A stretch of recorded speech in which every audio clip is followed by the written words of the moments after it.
The St. Paul Police Department is changing its response to domestic violence calls, and Police Chief Todd Axtell is issuing an apology after officers admitted to making a mistake that left one family in an extremely dangerous situation.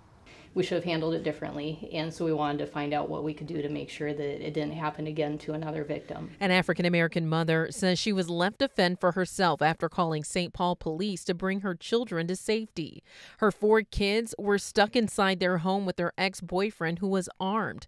He had fired his gun several times. One bullet even went through a neighbor's home. Officers surrounded her home. A negotiator called and texted the suspect several times. According to the incident report, officers attempted for about 3 hours to get the armed suspect out of the home.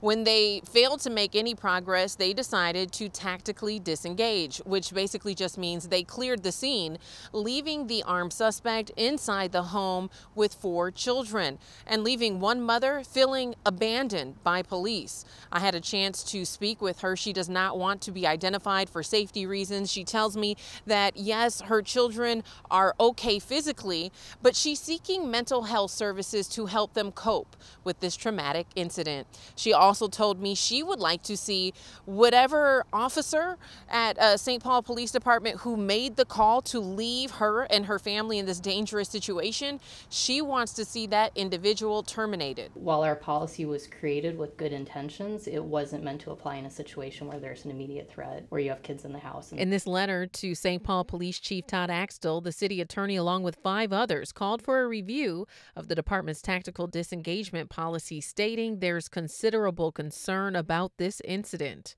They went on to say that due to a current order of protection, the suspect should have never been in the home in which police left him. In the course of that, we realized there was a breakdown of communication between people on scene, between our command staff making the decisions.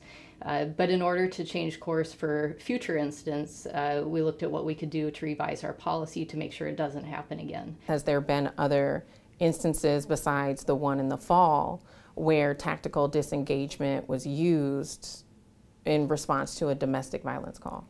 This was the one that we did a deep analysis on. So it's not to say it couldn't have been used in the past for another domestic violence case, but this was the one that we really focused on as far as what went wrong and what should be done better next time. And was there any reprimand? Was anyone held responsible? Was there any consequence for this miscommunication that could have cost citizens their lives?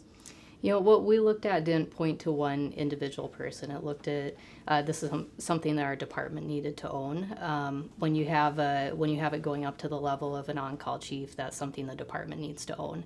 And that pointed to a situation where we needed to look at policy revisions. In a written response, St. Paul Police Chief Todd Axtell stated, while tactical disengagement policies were created with the intention of helping the community, he says we now recognize there have been recent domestic violence instances where the policy was wrongly applied. The chief adding, "I'm sorry for the negative impact these situations have caused to all involved."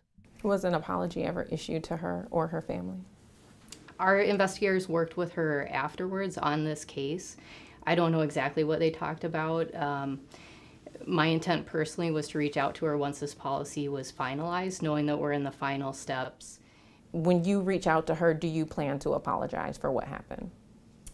Yes, for what happened, for us not giving her the level of service that she deserved. Yes, she deserved a level of service that's different than what she got, and I wanted to know that we are changing course. We can't correct and go back and change what's already happened, but I think it's important that she knows that that we're at least changing course so that another victim in the future won't have to deal with that similar situation. According to the St. Paul Police Department, this case is still under investigation and the suspect is facing charges. The last piece I'd like to add here, the mother asking for someone to be held accountable for what happened to her family. Well, when I looked through the incident report, it appears as though the person who made the call to tactically disengage in this case was either Watch Commander Kent Cleveland or the on-call chief, Matt Toupal.